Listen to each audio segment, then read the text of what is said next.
अगर आपने आखिर तक सलातो सलाम और दुआ तक अगर आप शरीक रहे और अपने सारे मेहमानों को सुना तो आज का जलसा एक तारीखी और यादगार जलसा हो जाएगा। रोज़ाना तो आप खाते पीते हैं, सो जाते हैं, कभी कभी जाग कर अपनी तकदीर जगाने की कोशिश करनी चाहिए। मौसम चाहे जैसा भी हो, मौसम का शिकवा नहीं करना चाहिए। जब बरसात में खेती बाड़ी बंद नहीं होती, कड़ाके की सर्दी में खेती बाड़ी का काम नहीं रुकता, न बिजनेस रुकता है, न तिजारत रुकती है, तो फिर दीन का काम भी हर मौसम में होना चाहिए। न बारिश की वजह से दीन का काम रुके, न गर्मी की वजह से दीन का काम रुके। आदमी वही है जो हर हाल में हमेशा अपने रब्बे करीम का जिक्र करता रहे, मौला को याद करता रहे। अल्लाह तबारक व तआला इस महफिल खैर के सदक़े में आपकी मुश्किलात आसान कर दे। आजकल सारी दुनिया के लोग परेशान हैं, सबके घर में मुश्किलात हैं, तो उस मुश्किलात के आसान करने के लिए इस तरह की मजलिसें मुनक़िद होती हैं ताकि 2-4 घंटे तक अल्लाह का, अल्लाह के रसूल का जिक्र हो और उस जिक्र खैर के सदक़े में हमारी दुनिया और हमारी आखिरत दोनों संवर जाए। और बुजुर्गों ने कहा है कि जिस इलाके में पहले जलसा हुआ करता था, बरसहा बरस तक सुन्नियत वहाँ मजबूत हो जाती थी।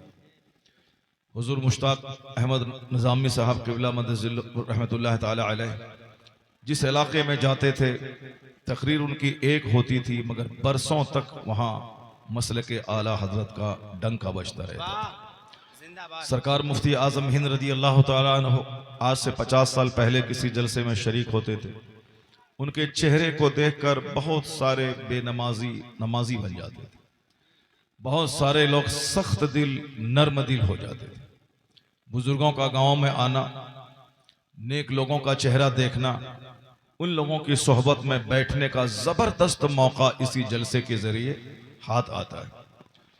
जलसे का सबसे बड़ा काम है कि हमें इस्लाम सिखा दिया जाए, कुरान करीम का पैगाम बता दिया जाए। और आज का जलसा ये दुनिया वालों को पैगाम दे रहा है कि हजार दुश्मनी के बावजूद ये मुस्तफ़ा के दीवानों का हुजूम और ये सैलाब बता रहा है कि इस्लाम न कभी खतरे में था, न आज है, न क़यामत तक रहेगा। बेशक, जिंदाबाद जिंदाबाद। ये उस अज़ीमुश्शान और ज़बरदस्त मजहब मुहज़्ज़ब का नाम है कि जो मजहब जिस जमीन पे कदम रख देता है, उस जमीन से जुल्मत, तारीकियां, कुफ्र और शिर्क का जनाजा निकल जाता है। उस जमीन में अमन, शांति और सुकून का बोलबाला होता है। जहां अल्लाह रसूल का जिक्र नहीं है, वहां बेशुमार तबाहियां हैं, वहां बेशुमार गम और रंज अलम है। लेकिन जहां अल्लाह रसूल का जिक्र होता है, जहां सजदा होता है, जहां तिलावत होती है, जहां खुदा का जिक्र होता है, जन्नत तो मरने के बाद मिलेगी, लेकिन इस दुनिया में सबसे बड़ी दौलत ये मिलती है कि इत्मीनान क़ल्ब नसीब हो जाता है। सुभान अल्लाह, माशाअल्लाह। अगर आपको यकीन नहीं आए तो आप यहाँ 2 घंटा बैठने के बाद जब अल्लाह का जिक्र सुन के उठेंगे, तो भले ही आपके हाथ में पैसा नहीं रहेगा, लेकिन आपको अंदर से फील होगा कि मैं जब यहाँ बैठा था तो बेशुमार गम मेरे सर पे था, लेकिन अब मैं जब यहाँ से उठ रहा हूं तो मेरे गम का बोझ हल्का हो चुका है। वाह, जिंदाबाद। इसलिए सारे लोग दिल खोलकर, बिल्कुल चेहरे पे मुस्कुराहट के साथ इस जलसे की कद्र करेंगे। आप ऐसा नहीं कि बीच से उठ के आप चले जाएं, नहीं, आप आखिर तक गौर से गुफ्तगू सुनेंगे और उसके बाद आप अपना चेहरा आईने में जाकर देख लेंगे। 10,000 रुपए खर्च करने के बाद चेहरा उतना खूबसूरत नहीं होगा ब्यूटी पार्लर जाने के बाद, जितना सलात व सलाम और दुआ में शरीक होने के बाद जब आप घर जाएंगे, आपके चेहरे पे अल्लाह हरियाली और तरोताजगी अता फरमाए। सुभान अल्लाह, जिंदाबाद। इस ताल्लुक से हमारे लोग तो अपनी अपनी बातें करते रहते हैं। मैं अक्सर कहा करता हूं कि यह दौर तहकीक का है, यह दौर साइंस का है, यह दौर मुताले का है, यह दौर पढ़े लिखों का है। अमेरिका और यूरोप का एक दानिश्वर आज से कई साल पहले कहा था कि लोग अपना चेहरा चमकाने के लिए न जाने फेस वॉश करते हैं, न जाने किस कदर महंगे साबुन का इस्तेमाल करते हैं, न जाने किस तरह के केमिकल का इस्तेमाल करते हैं। मगर अमेरिका जैसे तरक्की याफ्ता मुल्क की एक सरकर्दा लीडर मिसेज बीचर ने कहा था आज से 30 साल पहले कि मुसलमान औरतों को अपने चेहरे को हसीन बनाने के लिए कोई केमिकल लगाने की जरूरत नहीं है, कोई लोशन लगाने की जरूरत नहीं है। वह सिर्फ 5 वक्त नमाज जो उन पर फर्ज है और उस नमाज से पहले जो वजू जरूरी है, वजू करती रहें और नमाज में सजदे में थोड़ा सा सजदे को लंबा कर दें। सलाम फेरने के बाद अपना चेहरा आईने में देखें, उनका चेहरा इतना हसीन हो गया होगा कि सारे जिस्म का खून उनके चेहरे पे जमा हो गया होगा। माशाअल्लाह, सुभान अल्लाह, सुभान अल्लाह। कहते हैं कि 10-20 हजार रुपए का महंगा क्रीम भी उसे उतना खूबसूरत नहीं बनाएगा जितना एक लंबा सजदा औरतों को हसीन और खूबसूरत बना देता है। इस तरीके से सारी दुनिया में इस बात का एतराफ तो है कि नमाज सिर्फ जन्नत जाने का जरिया नहीं है, बल्कि नमाज इस दुनिया में खुश रहने, तंदुरुस्त रहने, हरा भरा रहने का एक जबरदस्त तरीका है। यही वजह है कि आज एक गैर मुस्लिम हिंदू डॉक्टर मुरली मनोहर जोशी जो भाजपा का कैडर लीडर है, उसने आज से 10 साल पहले एक योगा के शिविर में भाषण देते हुए कहा था कि हर आदमी को सेहतमंद रहना चाहिए। सेहतमंद रहना जरूरी है घर के भला के लिए, सेहतमंद रहना जरूरी है अपने समाज की भलाई के लिए, सेहतमंद रहना जरूरी है अपने मुल्क की भलाई के लिए। कमजोर आदमी अपने घर वालों के लिए बोझ है, कमजोर आदमी अपने समाज वालों के लिए बोझ है, कमजोर आदमी अपने मुल्क वालों के लिए बोझ है। इसलिए हर आदमी को ताकतवर रहना है ताकि माँ बाप का बोझ हल्का करे। हर आदमी को ताकतवर रहना है ताकि अपनी बीवी बाल बच्चों को भीख मांगने से बचाए। हर आदमी को ताकतवर रहना है ताकि खूब मेहनत मुशक्कत करके मरने के बाद अपने बाल बच्चों के लिए कुछ तरका छोड़ के जाए, ताकि उनके मरने के बाद उनके बाल बच्चे दूसरों पे आधारित न रहें, दूसरों के सामने हाथ फैलाएं नहीं। दागे यतीमी अलग रहे और दागे मुफलिसी भी अलग रहे। तो आज ताकत रहेगी तब न बंदा मेहनत करेगा। वतन से बेवतन होकर पत्थर और चट्टान खोद करके वहां से कामयाबी के पानी को निकालेगा, लेकिन कमजोर आदमी समाज के लिए बोझ है। डॉक्टर मनोहर जोशी कहते हैं कि इस दौर में सेहतमंद रहने के लिए योगा करना एक बहुत बड़ा तरीका है, ताकि बंदा सुबह और शाम एक्सरसाइज करे, उसके जरिए उसका हेल्थ बना रहेगा और रोजाना 8 से लेकर 12 घंटे तक काम करने की उसको एनर्जी मिलती रहेगी। उन्होंने कहा कि प्रधानमंत्री भी योगा करें, चपरासी भी योगा करे, चूंकि सबको ताकत की जरूरत है।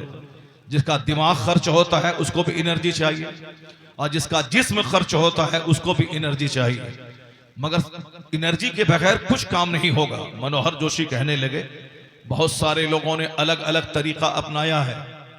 अब उन्होंने कहा कि रामदेव जी उत्तराखंड के हैं, योगा का तरीका बताया है कि सुबह सवेरे खुली फजाओं में चले जाएं, हाथ उठाएं, हाथ नीचे करें, सांस रोक लें, सांस तेज तेज छोड़ें। इससे अंदर से तंदुरुस्ती आपको मिलेगी और आप फुलफिलमेंट महसूस करेंगे, बेटरमेंट महसूस करेंगे आप। कहा उन्होंने, दिल्ली के योगा मास्टर ने कहा है कि आप एक जगह बैठ जाएं, नाक पे ध्यान केंद्रित करें। मैं कहना चाहता हूं कि डॉक्टर मनोहर जोशी भाजपा का लीडर, वो क्या बोला? वो एक ऐसा आदमी है जिसने भाजपा पार्टी की बुनियाद का सतून है। वो 3 लोग हैं जिसने इस पार्टी को कायम किया, अटल बिहारी वाजपेयी, डॉक्टर मुरली मनोहर जोशी, लाल कृष्ण आडवाणी। ये 3 लोगों ने इस पार्टी को बनाया, जो पार्टी आज 10 साल से पूरे भारत पर राज कर रही है। पार्टी का जो मैनिफेस्टो हो उससे हमको बहस नहीं, लेकिन जिसको हम जिस नजरिए से देखते हैं यही नजरिया हमारा है कि यह लोग हमारे ताल्लुक से अच्छा ख्याल नहीं रखता है, लेकिन वही हमारे मजहब के ताल्लुक से कितनी जबरदस्त बात बोल गया। मनोहर जोशी कहने लगे योगा का जितना तरीका है दुनिया में वह सारे तरीके एक तरफ, मगर जब मैं नमाज़े पंजगाना को गौर से देखता हूं कि 24 घंटे में 5 वक्त इस्लाम ने नमाज को कंपलसरी अनिवार्य फर्ज करार दिया है और हर वक्त की नमाज में कई कई रकात नमाजें हैं वाह और हर रकात में स्टैंडिंग खड़ा होने की हालत भी है, रुकू होने की हालत भी है, सजदा होने की हालत भी है, बैठने की हालत यानी standing position, reclining position, sitting position. वो कहते हैं कि जब बंदा खड़ा होता है उस खड़े होने की हालत में ये हार्ट अपने जिस्म के सारे निचले पार्ट्स में ब्लड वाफिर मिकदार में पहुंचाता है। जब ये बंदा रुकू में जाता है ये हार्ट और ब्रेन दोनों बराबर समतल हो जाता है। और जब बंदा सजदे में जाता है ये हार्ट जो ब्लड का सप्लायर है यानी ये दिल ब्लड पूरे जिस्म को देता भी है और पूरे जिस्म से ब्लड लेता भी है। यह दिल बंद हुआ तो आदमी मर जाता है। यह दिल में ब्लॉकेज हुआ, अगर कोई रगें बंद हो गई तो फिर इसमें स्टंट डालना पड़ता है, बाईपास सर्जरी करनी पड़ती है। और आजकल यह मर्ज बढ़ रहा है। जरा गौर से सुनिए कि दुश्मन हमारी नमाज के बारे में कितना सघन अध्ययन करके कैसी बातें बोल गया। सारे मुसलमानों को उनकी बात को गौर से सुनना चाहिए। मुसलमानों के वह लोग जो नहीं समझते कि नमाज क्या चीज है, रोजा क्या चीज है, क्योंकि ये समझते हैं कि दिन भर गुटखा खाओ, 2-4 घंटे जाके काम करके 200-400 रुपए कमा के लाओ, खाओ पियो, खा पी के मर जाओ, छोटा सा घर बना लो, छोटी सी जमीन खरीद लो, यही मेरा मकसद हयात है। हालांकि मकसद हयात ये नहीं है। हमसे ज्यादा खाना पीना जानवर खाता है, हमसे ज्यादा पानी जानवर पीता है। हम 2 गिलास पानी पिए तो उल्टी हो जाए, मगर ये जानवर 2-2 बाल्टी पानी पीता है। तो हमसे ज्यादा पानी पीने का मजा ये जानवर लेता है। हम अगर 4 रोटी खा लें तो वॉमिटिंग हो जाए, लेकिन ये जानवर साहब 40-40 केजी घास खा जाता है। खाने का असल मजा तो वो लेता है, पानी का असल मजा तो वो लेता है, नींद का असल मजा तो जानवर लेता है। जानवर नदी के किनारे सो जाता है, बीच रास्ते में सो जाता है, राख के ढेर पे सो जाता है, आपके दरवाजे दहलीज पे सो जाता है, यानी जहां नींद आ गई वहीं सो गया। उसको 5 मंजिला मकान बनाने की जरूरत नहीं है, उसको साहब 40,000 रुपए का गद्दा खरीदने की जरूरत नहीं है। यहां तो हम लोगों जैसे लोग 40 केजी रूई के गद्दे पर सोने के बावजूद नींद को बुलाने के लिए दवाई का इस्तेमाल करना पड़ता है। हिंदुस्तान में जितने मालदार किस्म के लोग मिलेंगे जिनके दरवाजे पे फॉर्च्यूनर खड़ी है, जो 2-4-10 फैक्ट्री के मालिक हैं, जो महानगर मेट्रोपॉलिटन सिटी में जिसका अपना घर है, उसमें 99% लोग नींद को बुलाने के लिए दवाइयां इस्तेमाल करते हैं। और अक्सर लोग गांव घर में, आजकल गांव घर में भी नींद न आने की शिकायत बढ़ती जा रही है। लोग बिस्तर पे करवट बदलते रहते हैं, नींद नहीं आती है। मगर ये जानवर कोई गोली नहीं खाता है, लेटा फौरन नींद आ गई, और जहां चाहा वही नींद आ गई। रात भर कुत्ता हुल्लड़बाजी करता है, लेकिन सुबह सवेरे जब ठंडी ठंडी हवा चलने लगती है, जब फरिश्तों के आने का टाइम होता है, ये कुत्ता बिल्कुल गहरी नींद सो जाता है। और कहां सोता है? राख के ढेर पर, नाले के किनारे, घर के दरवाजे पर। तो नींद का असल मजा तो वो लेता है। हम 10 साल में 2 बच्चे पैदा करते हैं, सेक्स का मजा ये जानवर लेता है जो साल में 10-10 बच्चे पैदा करता है। हम अगर सिर्फ शादी ब्याह करना यही जिंदगी का सबसे बड़ा काम है, औरतों के पीछे पीछे घूमना, जिसको डीएम बनना था वो दिल फेंक आशिक बन रहा है। जलसा जुलूस में आके तकरीर सुनना चाहिए, कुरान हदीस की बात सुननी चाहिए। वह कुरान जो इल्म का समंदर, वह कुरान जो इल्म का पहाड़, वह कुरान जो इल्म का सरचश्मा है। जब मदरसे में 20 साल बच्चे पढ़ते हैं फिर भी कहते हैं कि मैं कुरान पाक की एक आयतों की तफसीर और तौज़ी कम हक़ों में नहीं पढ़ पाया। जब भी मैं पढ़ता हूं हर बार नए इल्म का इजाफा होता है। लेकिन जो लोग कभी कुरान पढ़ते ही नहीं है या कभी रमजान में तरावी सुन लिया तो बेदिली के साथ बगैर समझे बूझे ऐसे ही रस्मन जाके शरीक हो गया। जब इमाम साहब रुकू में जाने लगे तो झटपट शरीक हुए। ऐसे सारी जिंदगी वो तरावी पढ़ता रहे, कभी तरावी की नमाज और खत्म कुरान का सवाब नहीं मिलेगा उसको। जबकि सवाब उस वक्त मिलेगा जबकि अलहम्द से लेके वन्नास तक पूरा कुरान बंदा हालत नमाज में सुनेगा, हालत नमाज में सुनेगा, तब तरावी की नमाज होगी। ऐसा नहीं कि गए बस बाहर जाके गपशप कर रहे हैं और इमाम साहब रुकू में गए झट से शरीक हो गया। खत्म कुरान का सवाब कभी नहीं मिलेगा, क्योंकि खत्म कुरान का अज्र उस वक्त मिलेगा जबकि पूरा कुरान हालत नमाज में सुना गया हो।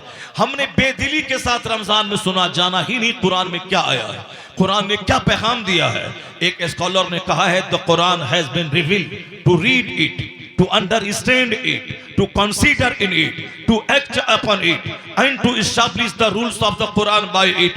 वह कुरान जो हमारे इज्जत को बढ़ाता है, वह कुरान जो हमारी इज्जत का जरिया है। आज सारी दुनिया ने अपनी आंखों से देखा कि अमेरिका और इस्राइल मिलकर कलमा पढ़ने वालों को दबाने की इतनी कोशिशें की कि आज तक दुनिया में उतना बम नहीं गिरा जितना बम फिलिस्तीन के मुसलमानों पर गिराए गए।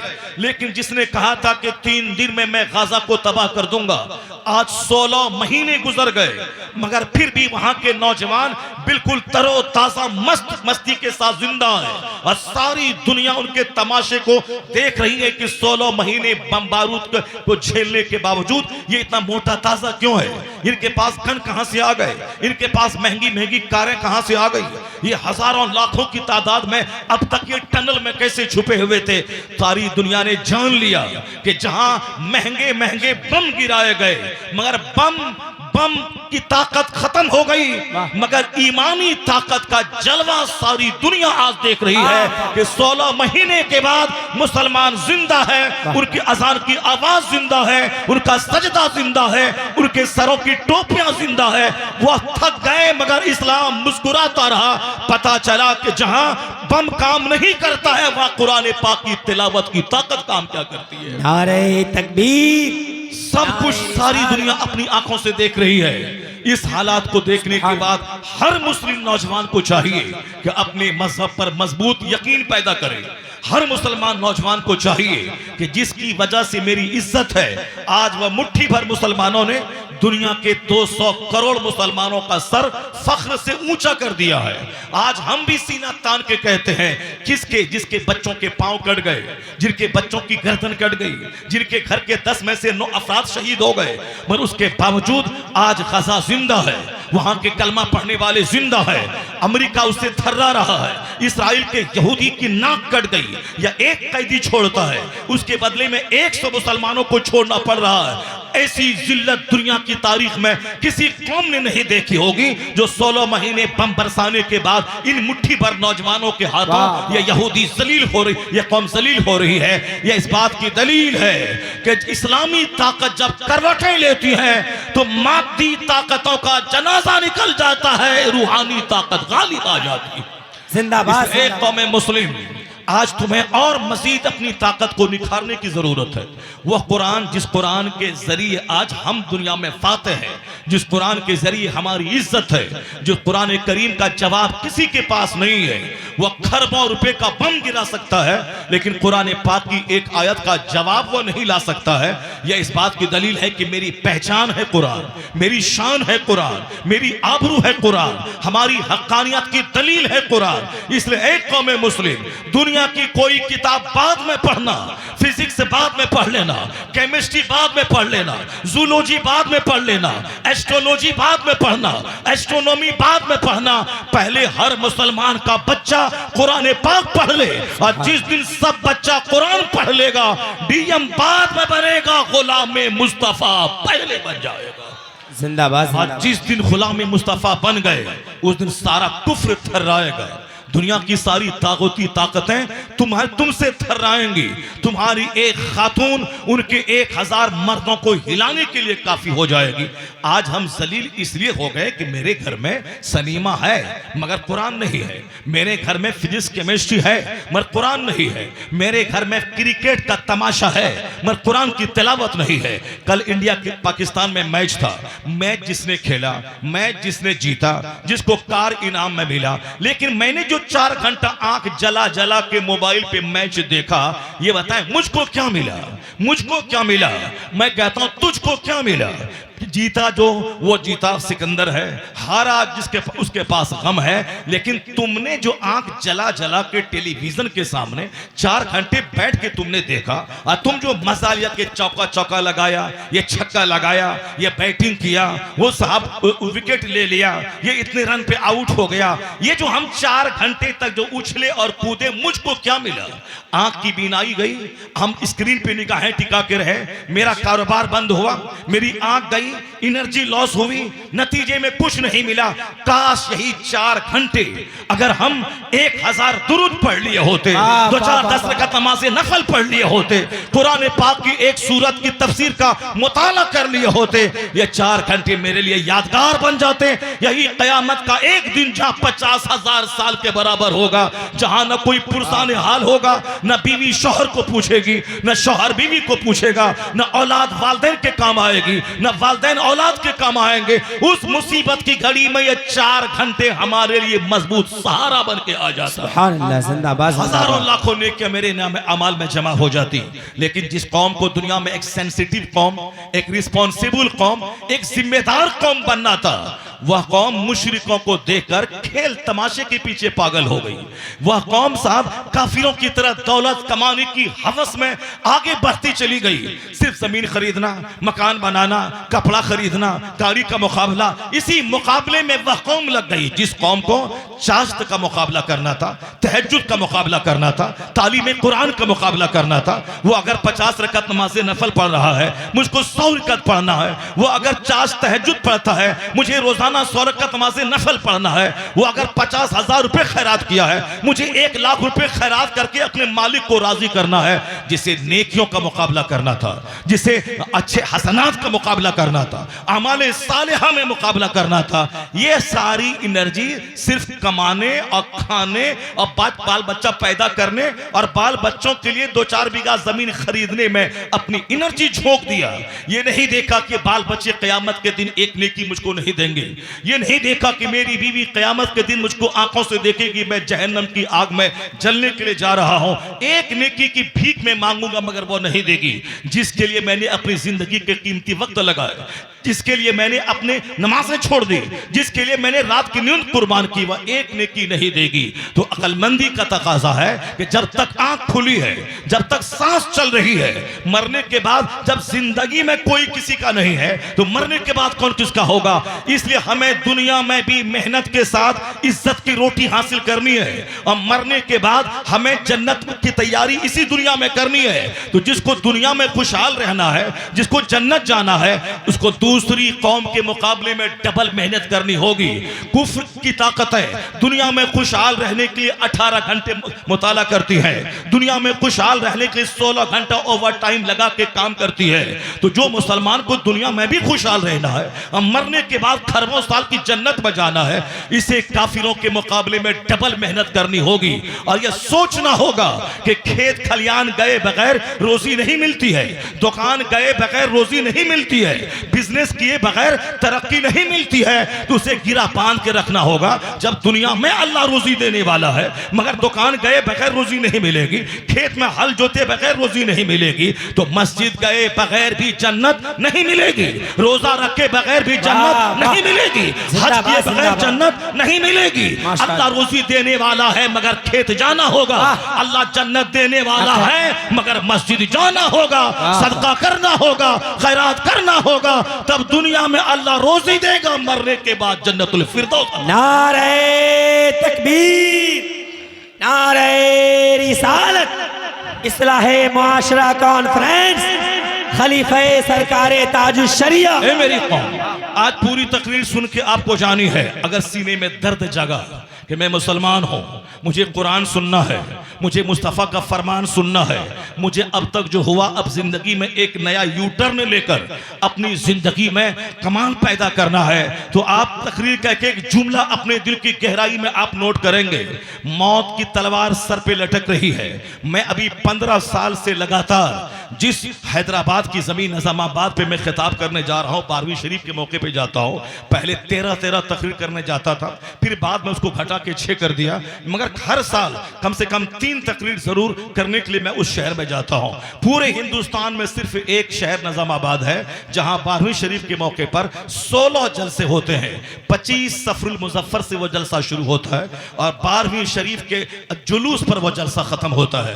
12 जलसा वो और 5 जलसे, ये 12 5 17 जलसे होते हैं। यह सिर्फ तन्हा वो शहर है जहां 17 जलसे 12वीं शरीफ के मौके पर वहां के नौजवान करते हैं। वहां के के नौजवानों के पास करोड़ों रुपए का महल है, बाज नौजवान फॉर्च्यूनर 50 लाख की फॉर्च्यूनर पे चलता है, लेकिन उसके बावजूद उनकी सोच है कि फॉर्च्यूनर पे मैं चल रहा हूं, ये नेमत गाड़ी की मकान की जिस मुस्तफा के सदके में मिली है, उस मुस्तफा की आमद का जश्न मनाया जाएगा, इतना इस कदर शान से मनाया जाएगा कि बेटे की शादी में भी उतनी खुशियां नहीं मनाई जाएंगी जितनी खुशियां मुस्तफा की आमद के मनाई जाएंगी।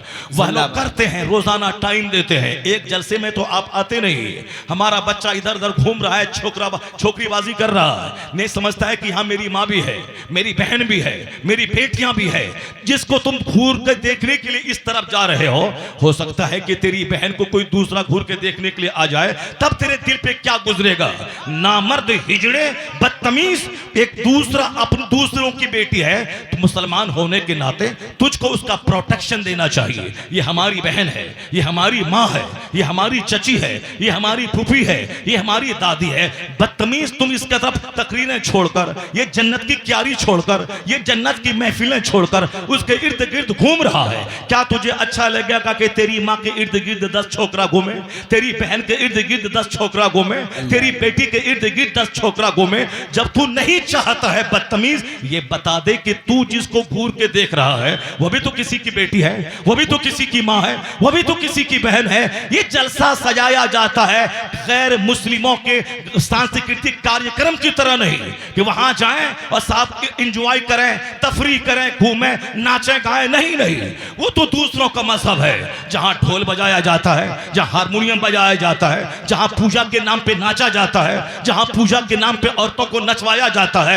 इस्लाम इन तमाम खुराफात से पाक मजहब है। इस्लाम में ढोल के लिए कोई जगह नहीं है, इस्लाम में हारमोनियम के लिए कोई जगह नहीं है, इस्लाम में नाच के लिए कोई जगह नहीं है। हमारा त्यौहार ईद का त्यौहार है, रोजाना 5 नमाज है, ईद के दिन 6 नमाज है, एक नमाज और बढ़ जाती है, रोजाना 5 नमाज है, बकरीद के दिन 6 नमाज है, एक नमाज और अलग से बढ़ जाती है। तो जो लोग त्यौहार के बहाने नाचते हैं, त्यौहार के बहाने शराब पीते हैं, उसका हमसे क्या मुकाबला है।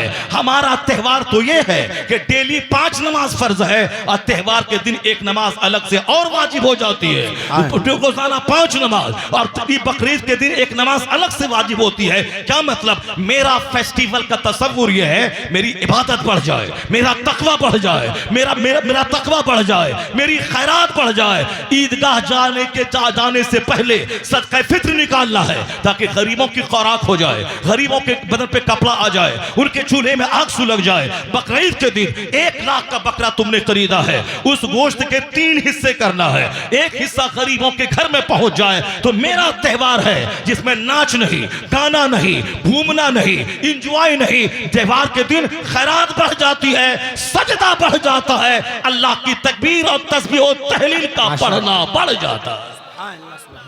मेरा त्यौहार, यही है मेरा त्यौहार, यही है मेरा फेस्टिवल, यही है हमारा त्यौहार। इसीलिए हम जलसा जुलूस नाचने के लिए नहीं करते हैं कि ढोल बजाएं, नाचें, कूदें। हम जलसा इसलिए करते हैं ताकि मेरी सूखी हुई आंख में आंसू के कतरे आ जाए, हमारा ये सख्त दिल नर्म हो जाए, हमारी जिंदगी जो गुनाहों की कीचड़ में लथपथ है इसमें कुछ नेकियों की बहार आ जाए, हमारी माएं, बहन, बेटियां अपनी जिम्मेदारी समझ लें और हमारे नौजवान मर्द अपनी जिम्मेदारी समझें।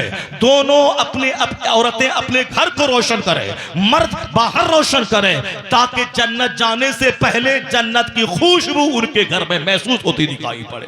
दुनिया में नहीं है सुकून और चैन, जो कुछ भी आपने समझा है सुकून नहीं है जमीन की खरीदारी में। 1000 बीघा जमीन का जोतने वाला दुनिया से चला गया, आज उनकी कब्र पे जानवर चल रहा है, उनकी कब्र पे कुत्ता पेशाब कर रहा है, उनका अपना बेटा, भतीजा, पोता, नाती, नवासा वो उनकी कब्र पे फातिहा पढ़ के उनकी बख्शिश की दुआ मांगने उनकी कब्र पे नहीं जाता है। उनको मोबाइल चलाने से फुर्सत कहाँ है, उनको बाप की छोड़ी हुई जमीन को बेचकर बुलेट खरीदने से फुर्सत कहाँ है, उनको बाप की छोड़ी हुई जमीन बेचकर मकान बनाने से फुर्सत कहाँ है। लेकिन जरा सी गैरत जिंदा रहती कि 1 कट्टा जमीन खरीदने में 10 लाख रुपए लगेंगे और ये 1 बीघा जमीन जो मेरे बाप ने छोड़ के जो मर गए, जो हमें 1 लाख की 2 करोड़ की जमीन जो हमको दे गए हैं, कम से कम उसकी कब्र पे तो हर जुमा के दिन चले जाएं, उनकी बख्शिश की दुआ करें, उनके दर्जात की बुलंदी की दुआ करें। इसको फुर्सत कहाँ है सिनेमा देखने से, इसको फुर्सत कहाँ हुल्लड़बाजी करने से, इसको फुर्सत कहाँ है बाजार में जाके दूसरों का मुंह देखने से, इसको फुर्सत कहाँ है दूसरों की चाय की दुकान पे बैठ के भीख मांग के चाय पीने से, इसको फुर्सत कहाँ है दूसरों की शादी में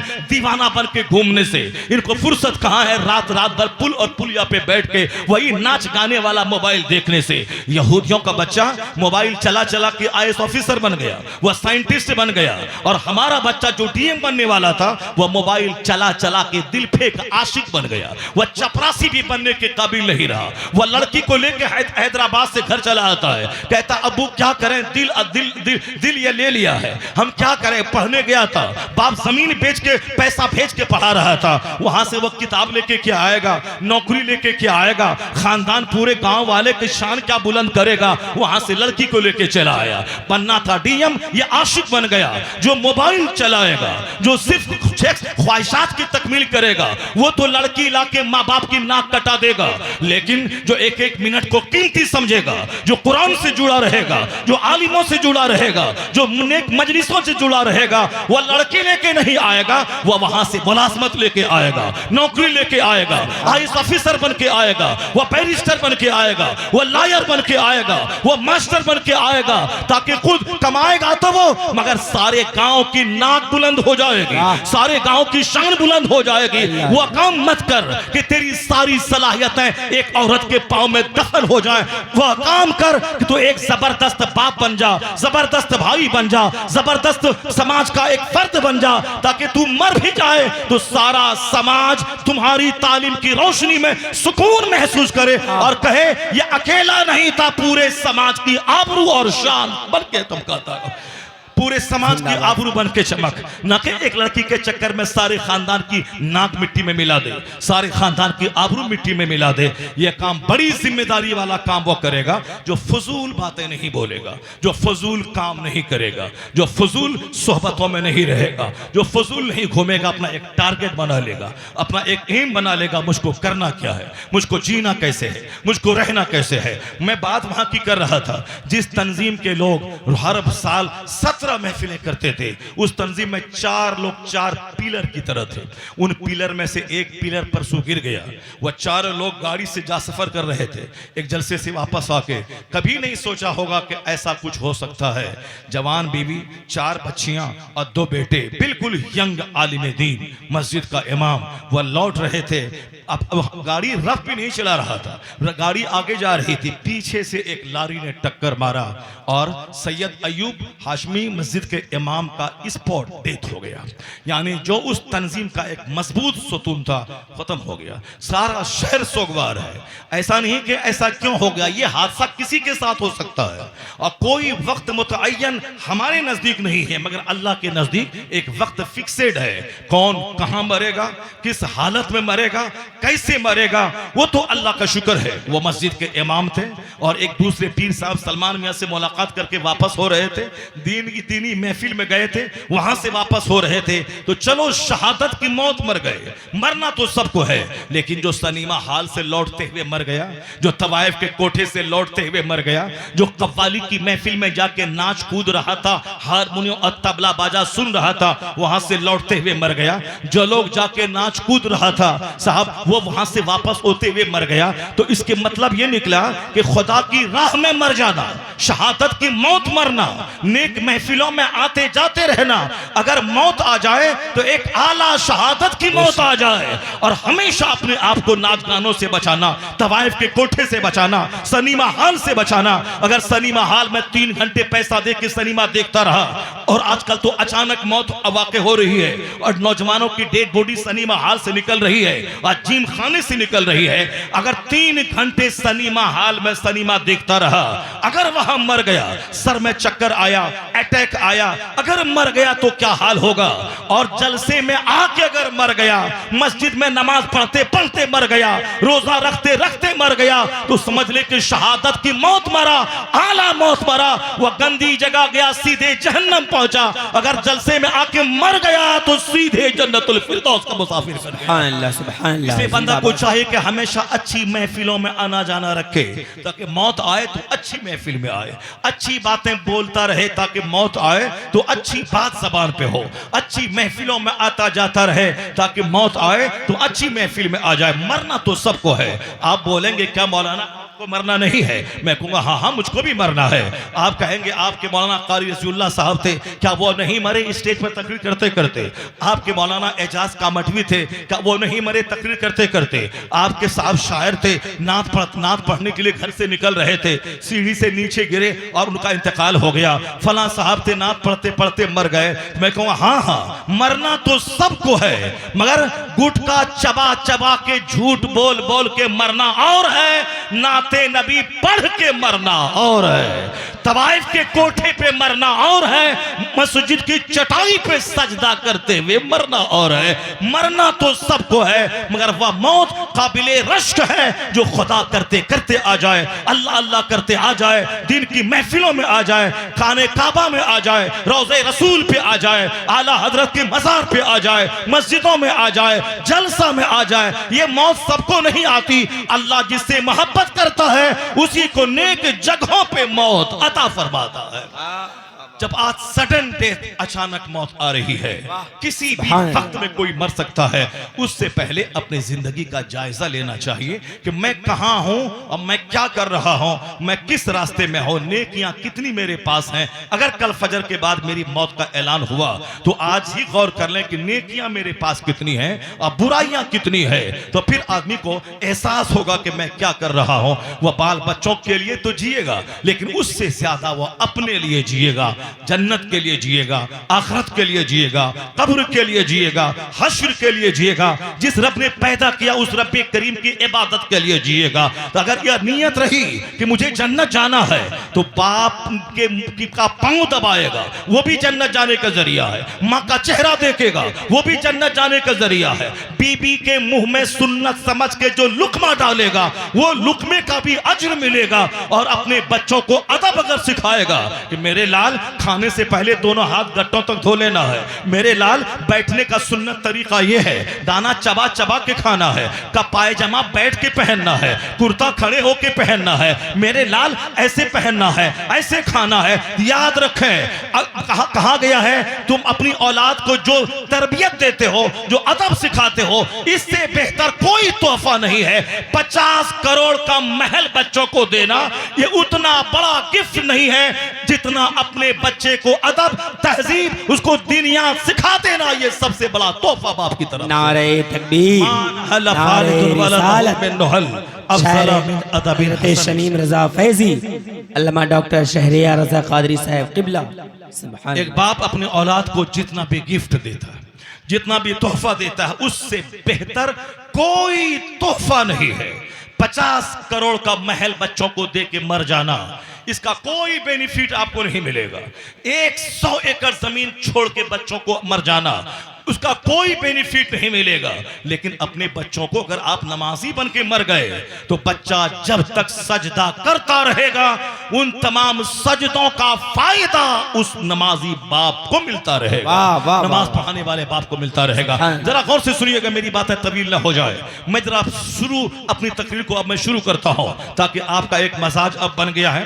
मुझे महफिल में बैठना है, मुझे दीन सीखना है, मुझे अल्लाह का डर दिल में पैदा करना है, मुझे कब्र में अपने मुस्तफा को चेहरा दिखलाना है ताकि मैं मुस्तफा के सामने कैसा जाऊं। इस्लाम बहुत बड़ा मजहब है, इस्लाम में बहुत सारे पैगामात हैं, लेकिन हमारे लिए जो मोटी मोटी बातें हैं वह मोटी मोटी बातें मैं आप तक पहुंचाने की कोशिश कर रहा हूं। हमारी माँ बहन बेटियां चूंकि एक बहुत बड़ी तादाद में यहां बैठी हुई है, इसलिए मैं चाहता हूं कि आपकी बात थोड़ी सी मौखर करके मैं इनकी खबर लेता हूं। चूंकि यह थोड़ी देर में यहां से महफिल खाली करने वाली है, ये यहां से जाने वाली है। अगरचे होना यही चाहिए था कि हर शौहर जो जलसे में वाज सुने वो अपने घर जाके बीवी को बता दे कि मौलाना साहब ये कह रहे थे, मौलाना साहब कहते ये फर्ज है, ये वाजिब है, ये सुन्नत है, ये नफल है, ये हराम है, ये हलाल है, सारी बातें शौहर अपनी बीवी को बता दे। औरतों पे जुमा की नमाज फर्ज नहीं है, मगर मर्द जो जुमा की नमाज पढ़ के वहां जाए तो जुमा का खिताब जो हुआ वो औरत को जाके सुना दे कि मेरी बीवी इमाम साहब ने आज ये कहा है। लेकिन आज को खिताब सुनने वाले नहीं है, और खिताब याद रखने वाले कहां से होंगे और अपनी बीवी को बताएंगे कहां से। औरतों को महफिल वाज में भी नहीं आना चाहिए, वह घर में रहे, शौहर की जिम्मेदारी वह उनको बता दे। लेकिन अगर जरूरतन वो आप ही जाए महफिल वाज में तो पर्दे में रहे, ताकि उनकी नजर मर्दों पे ना पड़े, मर्द की नजर उन पर ना पड़े, पर्दे में रहे और खामोश रहे, अपने सर और चेहरे को ढांप के रहे, और जो कुछ बोला जाता है एक एक जुमले को गौर से सुने, उसको याद रखे, अपनी सहेलियों के पास उसका चर्चा करे, अपने घर में दस्तरखान पे खाते हुए उसका चर्चा करे कि मौलाना साहब ने ये बात कही थी। बस एक हदीस में सुनाता हूं, सिर्फ एक हदीस, ये हदीस या सुन ले, उसको याद रख ले, और याद रख के सिर्फ एक हदीस, 10 हदीस में पढ़ूंगा तो फिर ये याद नहीं रख पाएंगे। यहां मेरी माँ बहन बेटियां हैं और आप सब हैं, आप भी याद कर लें ताकि आप अपने घर में बता सके। दस्तरखान पे बैठे हैं, चर्चा इसी हदीस का हो जाए कि मौलाना साहब एक हदीस सुनाया था कि इस हदीस पाक पर जो भी अमल करेगा फिर उसका अंजाम क्या होगा, इसी हदीस पाक में बयान किया गया है। औरतों की जिम्मेदारियां लिमिटेड हैं, औरतों की जिम्मेदारियां महदूद हैं। इस्लाम ने इसकी जिम्मेदारी महदूद करार दिया है। इसके ऊपर में बाल बच्चों को खिलाने के लिए मेहनत मुशक्कत करने की इनको जरूरत नहीं है, इनको खेती बाड़ी करने की हाजत नहीं है, क्योंकि इनके महर की रकम शौहर इनको देगा, इनको रहने का घर शौहर इनको देगा, इनके कपड़े का इंतजाम शौहर करेगा। कहते हैं ना कि इतने फला की बेटी फला को इतने महर 10 लाख 20 लाख 5 लाख 50 लाख महर के बदले में फला के निकाह में अलावे नानो नफका के, यानी नान मने रोटी, नफका मने उसका खर्चा, नानो नफका रोटी कपड़ा के अलावा इतने पैसे के बदले में फला की बेटी फला को इनके निकाह में दिया गया। अब ये महर की रकम भी देंगे 5 लाख रुपया। ऐसा नहीं कि शादी ब्याह में जो हमारे लोग कहते हैं साहब जितना महर बांधना है बांध दो, देना तो है नहीं। अगर हम पहले मर गए तो मोहल्ले की 5 औरतें इनको पकड़ के लाएंगी और कहेंगी कि जो इनका महर है उसको तुम माफ कर दो, तो वो तो माफ कर ही देगी। लेकिन अगर पहले वो मर गई तो क्या होगा? ये तो उसका हक था, उसके भाई बाप को देना होगा, लेकिन कौन देता है? नहीं देंगे। जरा सुनिए, हदीस पाक में आया है, मुसलमान होने के नाते कुरान अल्लाह का कलाम है, ये यकीन रखना पड़ेगा। हदीस मुस्तफ़ा का कलाम है, उसको यकीन करना पड़ेगा। हदीस पाक में वो हदीस जो सरकार दो जहां इस्लाम से मरवी है, आका ने इरशाद फरमाया, उस हदीस पाक में जरा भी शक करेंगे, डाउट करेंगे जो सही हदीस है, बस सीधे आप मिसगाइड हो जाएंगे। तो हदीस हुजूर का कलाम, कुरान अल्लाह का कलाम, मुसलमान होने के नाते गेट बाई हट करना होगा। जो हुजूर ने कहा सच कहा, जो अल्लाह ने कहा वो सच कहा। तो अल्लाह के रसूल ने क्या फरमाया है? हदीस में आया है कि जो शख्स इस नीयत से निकाह कर ले कि महर तो देना है नहीं, जितना बांधना है बांधो, 10 लाख 20 लाख 1 करोड़ देना तो है नहीं, जितना बांधना है बांध लो। हदीस में आया है कि उस शख्स का हश्र कयामत के दिन ज़िनाकारों की फहरिस्त में होगा, ज़िना करने वालों की सूची में वह शामिल होगा। ऐसा नहीं कि चमड़े की जबान है, हिला दिया, जो हुआ सो किया। दुनिया में तो बहुत सारे लोग हैं, कोई सुअर खाता है, कोई पाखाना खाता है, कोई गाय का पेशाब पीता है, कोई ऊंट का पाखाना पीता है। पीने वाला पीने दो, क्या आप भी पानी वही करेंगे? आप भी वही काम करेंगे? बहुत सारे लोगों ने तलाक दे दिया बीवी को, तलाक दे के बेइज्जती के डर से अपनी बीवी को अपने घर में रख लिया ताकि समाज वाला न बोले कि तलाक दे दिया है। झूठ बोल दे कि 1 दिए थे, 2 दिए थे, दिया था 50, यानी 3 के अलावा जितना भी दे दे वह तलाक लग़्व है। तलाक 3 वाक़े हो जाएगी, बीवी उसके निकाह से निकल जाएगी। बहुत सारे लोग हैं 10-20 बार तलाक बक दिया, उसके बाद बेइज्जती के डर से जब समाज में रुसवाई होगी तो फिर बेइज्जती के डर से बीवी को से झूठ बोलवा दिया, नहीं हम नहीं सुन पाए थे, हमारे कोई गवाह नहीं है। लड़का बोलेगा कि नहीं हम तो 2 ही दिए थे, 1 ही दिए थे, भले ही वो काजी को धोखा दे दे, काजी साहब गवाह न होने की वजह से वो कह दें कि इस तलाक वाक़ई नहीं हुई, लेकिन मालूम है अल्लाह के नजदीक तलाक वाक़ई हो गई। अब बीवी उसके निकाह से निकल गई, अब वह अजनबी औरत की तरह हो गई। जितने दिन तक उससे सोहबत करेगा वह सोहबत ज़िनाकारी। और मालूम है जितने बच्चे पैदा होंगे सारे बच्चे वलदुल हराम वलदुल ज़िना। आखिर जमाने में इसी तरह लोग कमजोर हो जाएंगे, तलाक दे देंगे गुस्से में, उसके बाद बेइज्जती के डर से झूठ बोल देंगे। तो इस तरीके से नाजायज हरामी बच्चों की तादाद समाज में बढ़ जाएगी। और जब देखने देखने लगे कि माँ का अदब खत्म हो जाए, बाप का एहतराम खत्म हो जाए, जलसे का एहतराम खत्म हो जाए और उसमें हया और शर्म खत्म हो जाए कि माँ बहन बेटियों को प्रोटेक्शन, इसको सुरक्षा देनी है, ना कि वहां जाके अपनी आंख को सेकना है। जब देखें कि बेहया बच्चे ज्यादा पैदा होने लगे, बेअदब बच्चे पैदा होने लगे, समझ जाएं कि वलदुल हराम की तादाद में इजाफा हो रहा है, वलदुल ज़िना की तादाद में इजाफा हो रहा है। चूंकि हया जेवर है और बेहयाई वलदुल ज़िना की खमीर में आती है।